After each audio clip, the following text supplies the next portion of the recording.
जब हम कुछ युद्धों, आंदोलनों और विचारधाराओं की जांच या चर्चा करते हैं जिन्होंने देशों पर विजय प्राप्त की और लाखों लोगों की मौत का कारण बने, तो अक्सर इन्हें एक विशेष समूह या व्यक्ति तक सीमित किया जा सकता है जिसका मिशन हमारे ग्रह के मार्ग को बदलना था।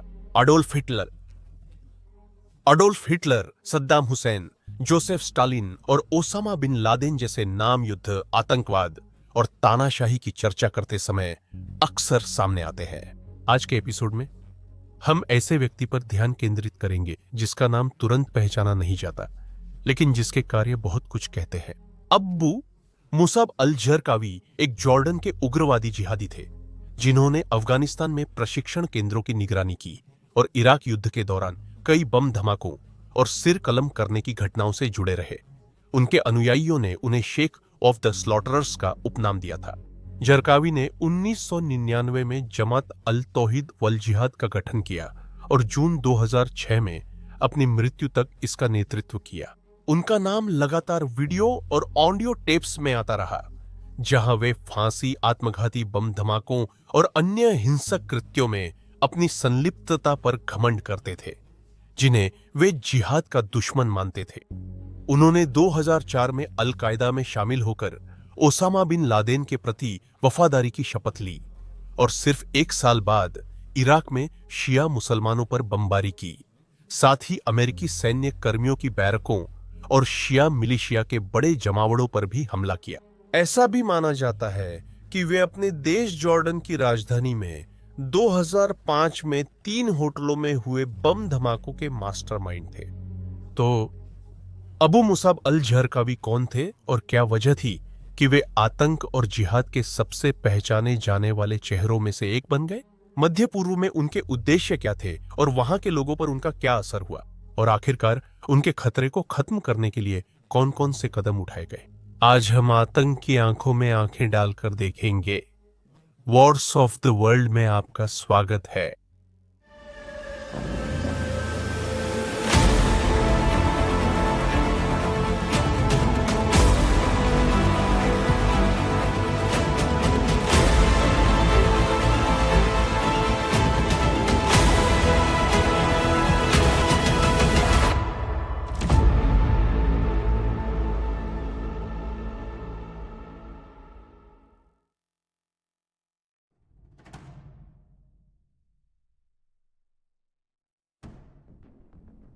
अब्बू मुसाब अल जरकावी, जिनका असली नाम अहमद फादिल नजाल अल खलाला था, 1966 में जॉर्डन के अर्ध शुष्क देश में गरीबी में पैदा हुए थे। उनका परिवार फिलिस्तीनी मूल का था और माना जाता है कि उन्होंने अपने 7 बहनों और 2 भाइयों के साथ झरका के घनी आबादी वाले शहर में अपना बचपन बिताया। उनके पिता की पहचान पूरी तरह से ज्ञात नहीं है, लेकिन कई लोग मानते हैं कि वे एक सेवानिवृत्त सेना अधिकारी थे और उनकी मां के बारे में तो और भी कम जानकारी है।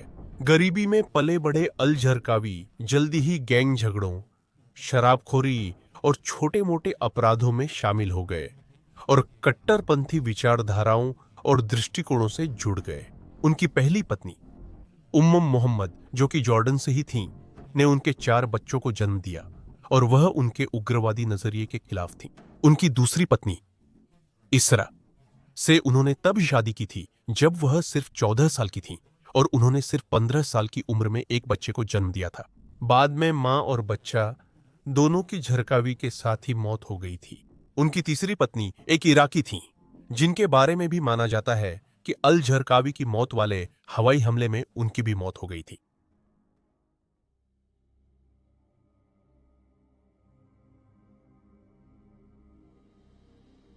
तो ऐसा क्या है जो इस खास कट्टरपंथी को उसके बाकी विचारधारकों के बीच इतना प्रमुख बनाता है? अल जरकावी कई हमलों, आत्मघाती बम धमाकों, चरम प्रचार और बर्बर सिर कलम करने की घटनाओं में शामिल था, जिनमें से कई के बारे में हम जानते हैं और संभवतः कई और भी हैं जिन्हें या तो गोपनीय रखा गया है या फिर उसकी हिंसा की प्रवृत्ति के कारण हुआ माना गया है। हर एक क्रूरता के कृत्य का विश्लेषण करने में कई घंटे लग जाएंगे, तो चलिए हम उस बात पर ध्यान केंद्रित करते हैं जिससे ज्यादातर लोग उसकी सत्ता में वृद्धि को जोड़कर देखते हैं। आईएसआईएस या इस्लामिक स्टेट एक बड़ा आतंकवादी संगठन है जो लगभग दुनिया के हर हिस्से में सक्रिय है। सोशल मीडिया, डार्क वेब और अन्य ब्रेन वॉशिंग तरीकों के जरिए युवाओं के बीच उनकी वैश्विक पहुंच ने कई लोगों को उनके मकसद के प्रति वफादारी की शपथ दिलवाई है और उनके संगठन के नाम पर कई आतंकवादी गतिविधियों में भाग लेने के लिए प्रेरित किया है। हालांकि यह समूह वैश्विक आतंकवादी संगठनों के संदर्भ में अभी भी अपेक्षाकृत नया है, लेकिन आईएसआईएस ने निश्चित रूप से पूरी दुनिया में अपना प्रभाव डाला है और वे लगातार भर्ती, संचालन और अपने प्रचार को जारी रखते हैं ताकि एक वैश्विक खिलाफत की उम्मीद में अपने विचार फैलाते रहें। और फिर भी ठीक वैसे ही जैसे द्वितीय विश्व युद्ध के दौरान जर्मनी में नाजियों के साथ हुआ था, यह सब एक ही आदमी से शुरू हुआ, अबू मुसाब अल झरकावी। 1993 में जब वह सिर्फ 23 साल के थे, अल झरकावी ने अफगानिस्तान में काफी समय बिताया। उसके बाद वे अपने वतन जॉर्डन लौटे, जहां उन्हें सरकार के खिलाफ साजिश रचने और अवैध हथियार रखने के आरोप में गिरफ्तार कर जेल भेज दिया गया। सुधार गृह में बिताए गए समय के दौरान अल झरकावी ने अपनी जिंदगी बदलने से इनकार कर दिया। इसके बजाय उन्होंने उस समय का इस्तेमाल कुरान की शिक्षाएं सीखने और उसके संदेश को तोड़ मरोड़ कर अपने साथी कैदियों को भर्ती करने में किया और उन्हें संभावित इस्लामी जिहाद में मदद करने के लिए प्रोत्साहित किया। 1999 में एक शाही माफी के तहत झरकावी को रिहा कर दिया गया और उन्हें अफगानिस्तान लौटने की अनुमति मिली, जहां वे अब तक के सबसे कट्टर आतंकवादियों में से एक ओसामा बिन लादेन से मिलने गए। दिलचस्प है कि बताया गया है दोनों घमंडी कट्टरपंथी शुरुआती मुलाकातों में एक दूसरे को पसंद नहीं करते थे। संयुक्त राज्य रक्षा खुफिया एजेंसी के सेवानिवृत्त पूर्व निदेशक लेफ्टिनेंट जनरल माइक फ्लिन के अनुसार झरकावी बेहद क्रूर था और उन्होंने उसकी तुलना हिटलर से की, जिससे यह स्पष्ट होता है कि उसका प्रभाव कई भ्रमित युवा पुरुषों के बीच कितना महत्वपूर्ण था। CNN द्वारा अपनी डिक्लासिफाइड सीरीज के लिए गए एक इंटरव्यू में ट्रंप प्रशासन के पूर्व राष्ट्रीय सुरक्षा सलाहकार ने कहा कि उद्धरण, वह एक तानाशाह था जिसके पास एक योजना थी। उसकी योजना थी कि जितने अधिक लोग जीवन को उसके नजरिए से नहीं देखते, उन्हें मार डाले और मध्य पूर्व का चेहरा और स्वरूप बदल दे, और साफ तौर पर इस्लामी दुनिया को भी। उद्धरण समाप्त। वर्ल्ड ट्रेड सेंटर पर 9/11 के हमलों के बाद, जिन्हें ओसामा बिन लादेन और उसके गुर्गों ने अंजाम दिया था, अल झरकावी इराक पहुंच गया और 2003 तक वह देश के भीतर और अमेरिकी ठिकानों पर समन्वित हमलों के एक भीषण 3 साल के अभियान का नेतृत्व कर रहा था। उसने अपने समूह का नाम अल कायदा इन इराक रखा। समय के साथ झरकावी ने अपने संबंधों और करिश्मे का इस्तेमाल करते हुए अपने कई अनुयायियों को भर्ती किया, ब्रेन वॉश किया और उन्हें या तो युद्ध के मैदान में या आत्मघाती हमलों के जरिए मौत के मुंह में भेजा, ताकि वह अपने वैश्विक खिलाफत और इस्लामी राज्य के सपने को साकार कर सके। माइक फ्लिन ने इस चरमपंथी की इस्लामी समुदाय में तेजी से फैलती व्यापक प्रभावशीलता पर टिप्पणी की। वह कहते हैं, उद्धरण, जब मैं देखता हूं कि हम अभी किसका सामना कर रहे हैं, तो मुझे इस पूरे युद्ध क्षेत्र में झरकावी ही नजर आता है।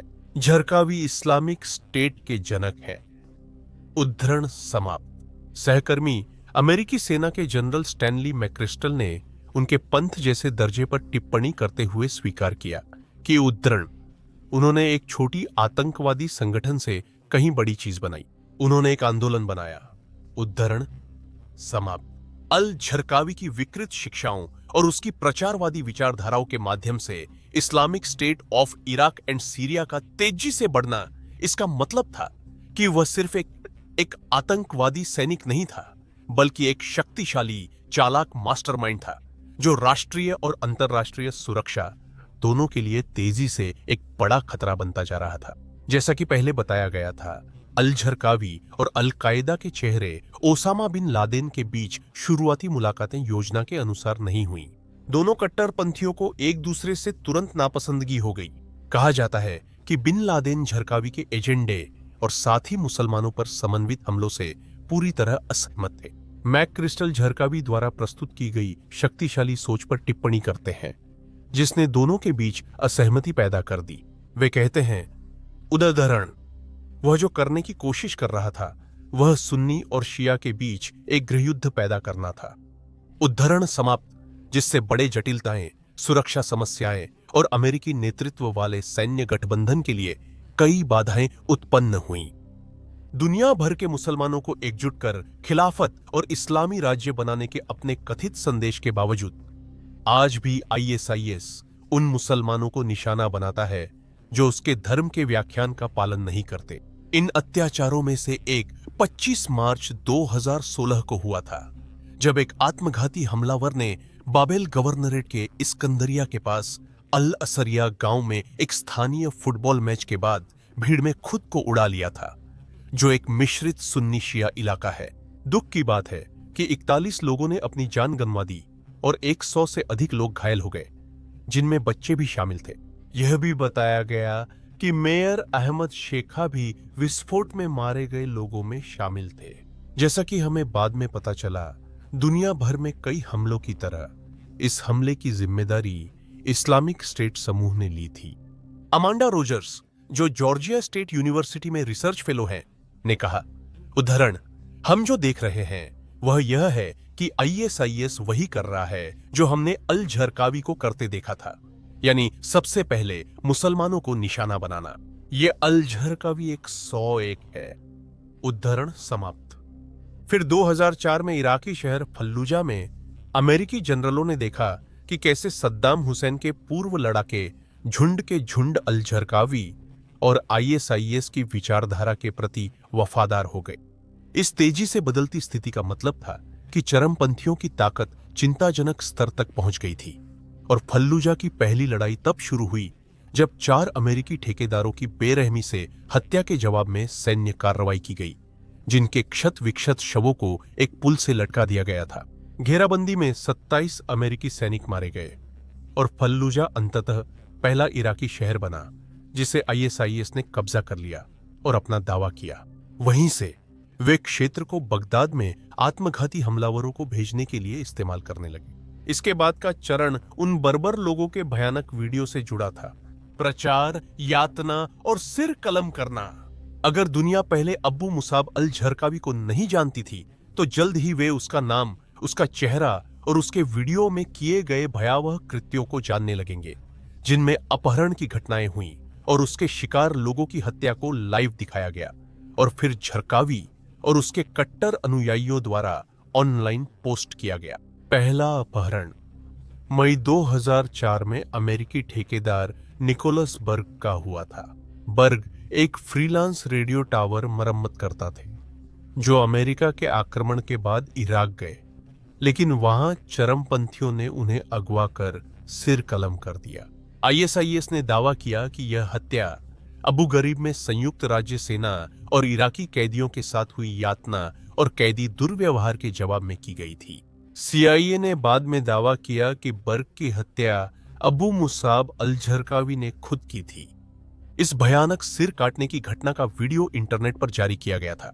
बताया जाता है कि इसे लंदन से एक मलेशियाई होस्टेड होम पेज पर इस्लामी संगठन जमात अल तौहीद वल जिहाद द्वारा डाला गया था, जिसकी दहशत के कारण इस समूह ने आगे और अपहरण और सिर काटने की घटनाएं की, जिनमें से कई कुख्यात आतंकवादी सेल, जिसे आमतौर पर बीटल्स कहा जाता है, द्वारा की गई, और खास तौर पर उस व्यक्ति द्वारा जिसे जिहादी जॉन के नाम से जाना जाता था, मोहम्मद एम वाजी, जिन्हें जिहादी जॉन के नाम से भी जाना जाता है, कुवैती मूल के एक ब्रिटिश उग्रवादी थे, जिन्हें 2014 और 2015 में आईएसआईएस द्वारा बनाए गए कई वीडियो में देखा गया था।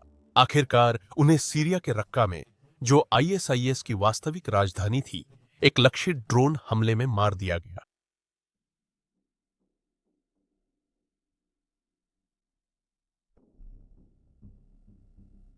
आईएसआईएस के उदय के साथ और अल झरकावी का नाम कई आत्मघाती बम धमाकों, अपहरण, हत्याओं और अन्य आतंकवादी गतिविधियों से जुड़ने के बाद जॉर्डन में जन्मे इस नेता की तलाश शुरू हो गई थी।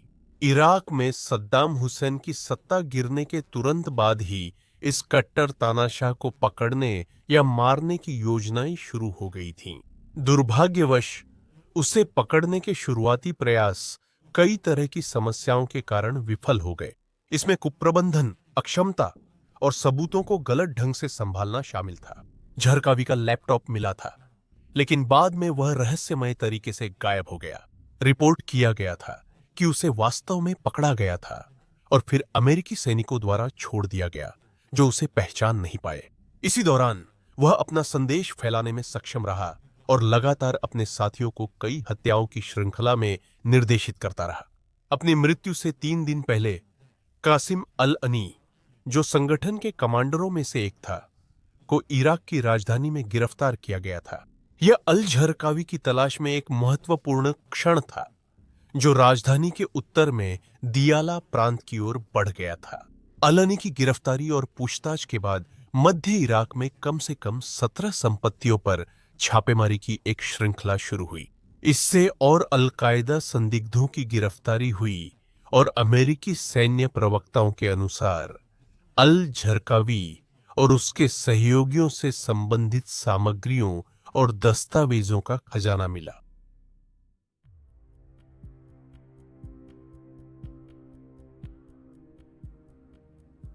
आखिरकार अपनी अचानक सत्ता में वृद्धि और हिंसा, हत्या और आतंक के शासन के बाद अब्बू मुसाब अल झरकावी 7 जून 2006 को एक लक्षित हमले में मारा गया, जब वह बाकुबा के लगभग 8 किलोमीटर उत्तर में एक एकांत सुरक्षित घर में बैठक में शामिल हो रहा था। रिपोर्ट किया गया कि 14-15 GMT पर संयुक्त राज्य वायुसेना के 2 F-16C जेट्स ने इलाके की तलाशी ली और जल्दी ही उस इमारत की पहचान कर ली, जिसके बाद उन्होंने 2 500 पाउंड बम, एक लेजर गाइडेड GBU-12 और एक global positioning system guided GBU-38 वहां मौजूद लोगों पर गिराए, जिससे आतंकवादी सरगना और उसके 5 गुर्गे मारे गए। हालांकि पहले की गलतियों ने उन संगठनों पर शर्मनाक रोशनी डाली थी जो इस उग्रवादी की तलाश में थे, लेकिन बाद में पता चला कि संयुक्त टास्क फोर्स 145 उसे काफी समय से ट्रैक कर रही थी। अल झरकावी की तलाश का विवरण किताब टास्क फोर्स ब्लैक में दिया गया है, जिसे मार्क अर्बन ने लिखा है, जो एक ब्रिटिश पत्रकार, इतिहासकार और प्रसारक हैं, और संडे टाइम्स के लिए लेखक और टिप्पणीकार हैं, जो रक्षा और विदेशी मामलों में विशेषज्ञता रखते हैं। अपनी किताब में कहा गया है कि खुफिया जानकारी एक वरिष्ठ अल-कायदा इन इंडियन सबकॉन्टिनेंट नेता से प्राप्त हुई थी, जिसे लेखक ने अब्बू हैदर नाम दिया था, जिसे ऑपरेशन लार्चवुड 4 के दौरान पकड़ा गया था। यह विशेष ऑपरेशन अप्रैल 2006 में ब्रिटिश 22वीं स्पेशल एयर सर्विस रेजिमेंट के बी स्क्वाड्रन द्वारा शुरू किया गया था, जिसे अमेरिकी बलों का समर्थन प्राप्त था, ताकि इराक के बगदाद गवर्नरेट के यूसुफिया में अल-कायदा के कब्जे वाले एक फार्म हाउस पर हमला किया जा सके। इसे एक ऐतिहासिक और अत्यंत महत्वपूर्ण सफलता माना गया और अंततः उसी साल जून में अल झरकावी की हत्या का कारण बना। ऑपरेशन लार्चवुड 4 को बी स्क्वाड्रन एसएएस और बी स्क्वाड्रन पहला special forces operational detachment delta के पिछले छापों से मिली खुफिया जानकारी के आधार पर विकसित किया गया। ये छापे 8 और 13 अप्रैल 2006 को किए गए थे, जिनमें कुल 7 विद्रोहियों को मार गिराया गया और विभिन्न खुफिया जानकारियां एकत्रित कर संयुक्त विशेष अभियान कमान, जिसे जॉइंट स्पेशल ऑपरेशंस कमांड भी कहा जाता है, को सौंपी गई। यह ऑपरेशन उन सामरिक प्रक्रियाओं की एक श्रृंखला का हिस्सा था जो उस क्षेत्र में की गई थी, जिसे बाद में त्रिकोण मृत्यु के नाम से जाना गया। यह नाम बगदाद के दक्षिणी क्षेत्र को दिया गया था, जो 2003-2011 की अमेरिकी नेतृत्व वाली कब्जे के दौरान भीषण युद्ध, हिंसा और विद्रोही गतिविधियों के लिए जाना जाता था, और इसे डेल्टा फोर्स तथा अन्य अमेरिकी बलों द्वारा अंजाम दिया गया था। जिस घर में झरकावी छिपा था, उसकी मौत से पहले 6 हफ्ते से अधिक निगरानी हुई थी। जॉर्डन की खुफिया एजेंसियों की मदद से टास्क फोर्स 145 यह औपचारिक रूप से पता लगाने में सक्षम हुई कि आतंकवादी इसी घर के अंदर छिपा हुआ था और वहीं से अपने ऑपरेशन चला रहा था। जैसे ही बम गिराए गए, इराकी सुरक्षा बलों ने इलाके को तुरंत सुरक्षित कर लिया। सुरक्षित घर पर बमबारी की व्यापक रिपोर्टों की पुष्टि के बावजूद कई लोग अभी भी संदेह में थे और सुरक्षा अधिकारियों द्वारा पहले झेली गई समस्याओं के कारण अल झरकावी की मौत का सबूत मांग रहे थे। यह 8 जून 2006 को जारी किया गया, जहां गठबंधन बलों ने पुष्टि की कि इलाके से बरामद की गई लाश झरकावी की ही थी। चेहरे की पहचान, फिंगरप्रिंटिंग और घावों व टैटू का मिलान करके वे आखिरकार आलोचकों को संतुष्ट करने में सफल रहे। अल झरकावी के एक प्रमुख सहयोगी, आध्यात्मिक सलाहकार शेख अब्द अल रहमान ने भी सार्वजनिक रूप से उनकी मौत की पुष्टि की। संयुक्त राज्य अमेरिका की सैन्य सूत्रों ने शुरू में बताया था कि झरकावी हमले में सीधे मारे गए थे। हालांकि अगले दिन अमेरिकी सेना के मेजर जनरल विलियम कैलवेल द्वारा दिए गए एक बयान में निष्कर्ष निकाला गया कि वह वास्तव में बमबारी के बाद थोड़ी देर के लिए जीवित रहे थे और उन्हें स्ट्रेचर पर बांधा गया था, लेकिन फिर जल्दी ही अपनी चोटों के कारण उनकी मौत हो गई। अन्य 5 सहयोगी विस्फोट में तुरंत मारे गए थे। कॉल्डवेल को यह भी सार्वजनिक रूप से खारिज करना पड़ा कि एक स्थानीय इराकी व्यक्ति द्वारा किए गए उन दावों को, जिसमें उसने कहा था कि उसने अमेरिकी सैनिकों को बमबारी के बाद झरकावी को पीट पीट कर मारते हुए देखा था। हालांकि इस स्थानीय व्यक्ति के झरकावी की मौत के बयान की पुष्टि नहीं हुई थी। फिर भी 12 जून 2006 को अमेरिकी सेना द्वारा एक पोस्टमार्टम किया गया और निष्कर्ष निकाला गया कि झरकावी की मौत का कारण फेफड़ों में विस्फोट से हुई चोट थी और उसे मरने में लगभग 1 घंटा लगा। हालांकि अफवाहें आज भी जारी हैं। उनकी मौत के कुछ घंटों बाद जनरल जॉर्ज डब्ल्यू केसी जूनियर, मल्टीनेशनल फोर्स इराक के कमांडिंग जनरल, ने 8 जून को इराकी प्रधानमंत्री नूरी अल मालिकी और इराक में अमेरिकी राजदूत जलमय खलीलजाद के साथ एक प्रेस कॉन्फ्रेंस के दौरान एक घोषणा की। उन्होंने कहा, उद्धरण, देवियों और सज्जनों, गठबंधन बलों ने अल कायदा के आतंकवादी नेता अब्बू मुसाब अल झरकावी और उनके एक प्रमुख सहयोगी, आध्यात्मिक सलाहकार शेख अब्द अल रहमान को कल 7 जून को शाम 6:15 बजे एक पहचाने गए अलग थलग सुरक्षित ठिकाने पर हवाई हमले में मार गिराया। इराकी वरिष्ठ नेताओं और नेटवर्क से मिली सूचना और खुफिया जानकारी के आधार पर बलों ने अल झरकावी व कुछ सहयोगियों को बकुबा के उत्तर में 8 किमी दूर बैठक के दौरान हवाई हमले में निशाना बनाया। किसी ने आगे कहा कि अल झरकावी और इराक में अल कायदा ने वर्षों से इराकी जनता के खिलाफ आतंकवादी गतिविधियां की हैं, ताकि इराकी राष्ट्रीय सरकार और गठबंधन के इराक को फिर से बनाने और स्थिर करने के प्रयासों को कमजोर किया जा सके। वह हजारों इराकियों की मौत के लिए जिम्मेदार माने जाते हैं। अल झरकावी की मौत अल कायदा के लिए एक बड़ा झटका है और इराक में आतंकवाद को हराने की दिशा में एक और कदम है। उद्धरण समाप्त।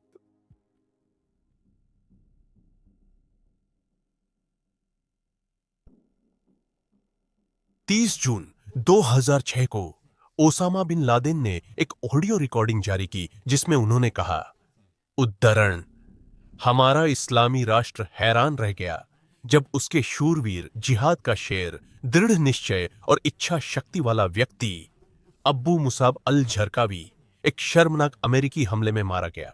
हम अल्लाह से दुआ करते हैं कि वह उन्हें आशीर्वाद दे और उनकी आशा अनुसार शहीदों में स्वीकार करे। शुरुआती असहमति और एक दूसरे के प्रति प्रतीत होने वाली नाराजगी के बावजूद बिन लादेन ने अपने गिरे हुए सहयोगी की प्रशंसा की, यह पुष्टि करते हुए कि उन्हें सलाह दी गई थी कि वे इराक में अमेरिकी नेतृत्व वाली सेनाओं के खिलाफ हमला और उनका सफाया जारी रखें। लेकिन साथ ही उद्धरण, जो लोग मुसलमानों के खिलाफ क्रूसेडरों के पक्ष में लड़ने के लिए खड़े हुए, तो उन्हें चाहिए कि वे उन्हें मार दें, चाहे वे कोई भी हों, उनकी जाति या कबीले की परवाह किए बिना। उद्धरण समाप्त। दूसरे शब्दों में कहें तो नफरत, विचारधारा और यातना, हिंसा तथा जिहाद की प्यास अब भी आतंकवादियों के एजेंडे के केंद्र में थी। बिन लादेन द्वारा झरकावी की सराहना करने के कुछ ही समय बाद उसने एक और ऑडियो टेप जारी किया, जिसमें उसने घोषणा की, उद्धरण, अल कायदा संगठन के मुजाहिदीनों ने प्रिय भाई अब्बू हमजा अल मुहाजिर को चुना है अपने नेता के रूप में, जो अमीर अब्बू मुसाब अल झरकावी के उत्तराधिकारी होंगे। मैं उन्हें सलाह देता हूं कि वे अपनी लड़ाई अमेरिकियों पर केंद्रित करें और उन सभी पर भी जो उनका समर्थन करते हैं और इस्लाम और इराक के लोगों के खिलाफ उनकी जंग में उनके सहयोगी बनते हैं। उद्धरण समाप्त। हालांकि अलकायदा की प्रशंसा के विपरीत एक अमेरिकी रणनीतिक विश्लेषक साइट ने दावा किया कि जिस दिन अल झरकावी हवाई हमले में मारा गया, उससे एक दिन पहले यह बहुत संभव है कि उस उग्रवादी ने अपनी स्थिति से आगे बढ़कर कुछ किया था, जिससे अल कायदा के भीतर अविश्वास पैदा हो गया। शिया मुसलमानों के प्रति उसकी लगातार नफरत और मध्य पूर्व में अनगिनत हत्याओं का आदेश देना, साथ ही उसका अहंकारी स्वभाव, इन सब कारणों से कई लोगों ने उसकी नेतृत्व क्षमता पर सवाल उठाए और अंततः उसे धोखा दिया। 8 जून को न्यूयॉर्क टाइम्स में प्रकाशित एक रिपोर्ट में इस स्पष्ट विश्वासघात पर चर्चा की गई और बताया गया कि कम से कम उसके एक साथी अल कायदा सदस्य, जो झरकावी के साथ अक्सर देखा जाता था, उसने अपने साथी चरमपंथियों से मुंह मोड़ लिया और उसकी लोकेशन जॉर्डन की खुफिया एजेंसी और अमेरिकियों को बता दी।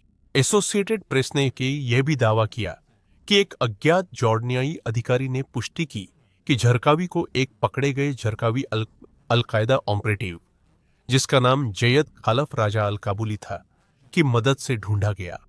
यूके और यूएस की मित्र सेनाओं के संदर्भ में जब पूछा गया कि क्या झरकावी की मौत से मध्य पूर्व में हालात बदलेंगे और आंतरिक रूप से तथा पूरी दुनिया में संघर्ष कम होगा, तो उस समय के प्रधानमंत्री टोनी ब्लेयर ने कहा, उद्धरण, यह झरकावी की मौत से नहीं बदलने वाला है। हमें इस बारे में कोई गलतफहमी नहीं रखनी चाहिए। उद्धरण समाप्त। दुर्भाग्यवश ब्लेयर सही थे, क्योंकि आज भी आईएसआईएस भर्ती कर रहा है, स्लीपर सेल बना रहा है और जहां भी उन्हें सही लगता है वहां घातक हमले कर रहा है। झरकावी की मौत के 10 साल बाद आईएसआईएस ने इतना समर्थन और हथियार जुटा लिए हैं कि वह उत्तरी सीरिया से लेकर मध्य इराक तक का इलाका कब्जे में ले चुका है। यह समूह यह भी दावा करता है कि उसने अन्य क्षेत्रों में भी कुछ खास इलाकों पर नियंत्रण स्थापित कर लिया है।